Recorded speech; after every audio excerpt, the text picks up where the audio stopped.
Is the Jeep Gladiator a comfortable truck?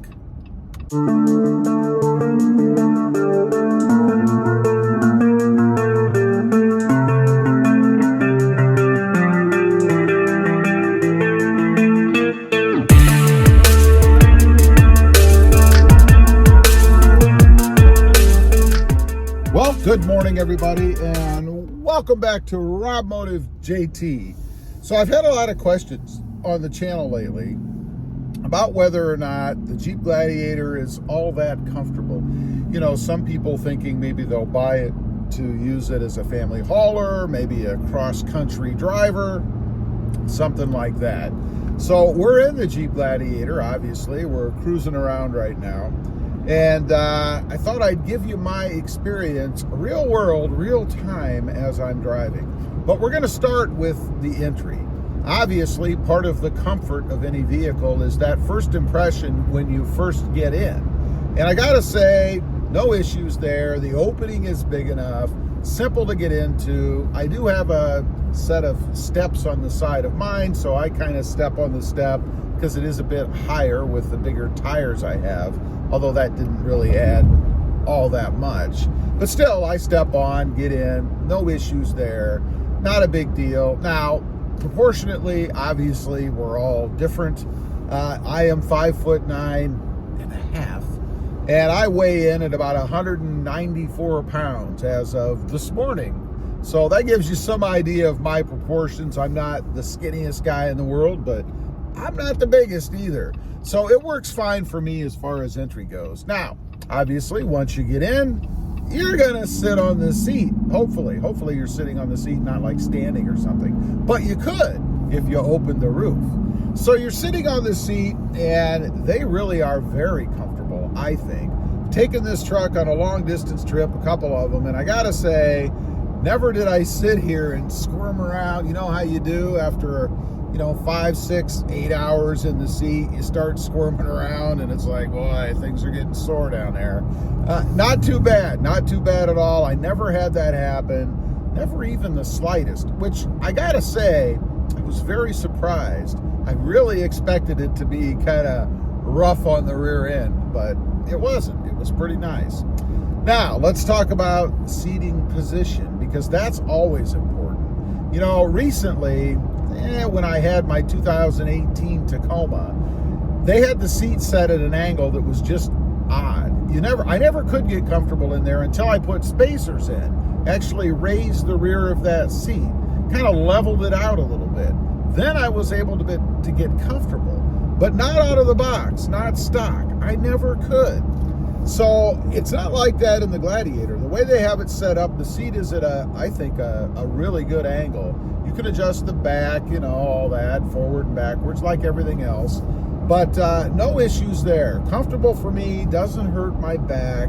And I'll tell you, my wife, who has a horrible back, all kinds of back issues, thought it was more comfortable as well. Not quite as comfortable maybe as the Toyota Tundra, which is a giant, massive, kind of recliner-like seat, but still pretty darn close as far as long distance and a lot of time sitting in that seat, even for her. Let's talk about view. How about blind spots, blockages, things like that? Well, it is basically a cube.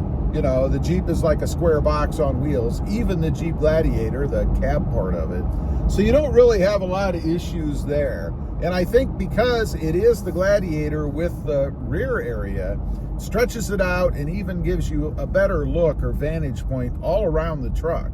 I think it looks pretty darn good, or the view is pretty darn good in here. And you don't have tons and tons of blind spots. Driving around my wife's Jeep Wrangler, completely different story. It's like it ends in the back and you can't see because it's so confining. Not like that in the Jeep Gladiator. Very comfortable to drive from a visibility standpoint. Now, the biggest thing, I think, the biggest concern is the rear seat area. A few people have asked me about that. Is it comfortable for kids? Is it comfortable for adults?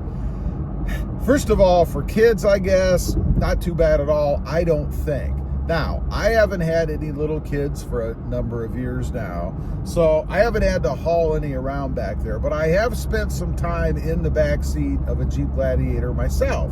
My mom has one, and when we go running around with them out to dinner or whatever, both my wife and I would sit in the back seat. And I gotta say, I wouldn't want to sit back there for hours and hours.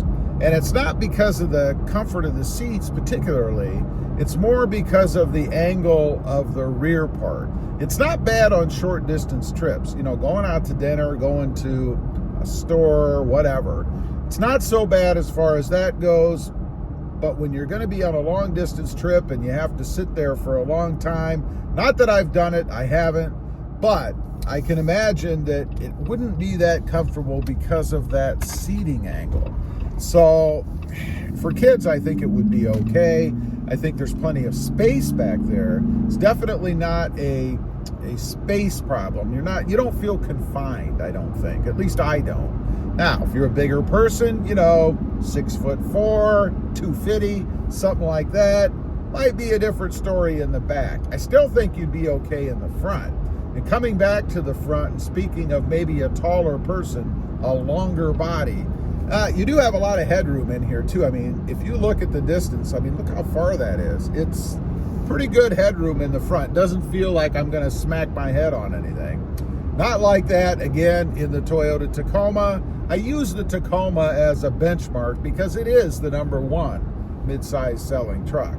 But the Tacoma with the sunroof, and that's what's key, with the sunroof is going to reduce your headroom quite a bit.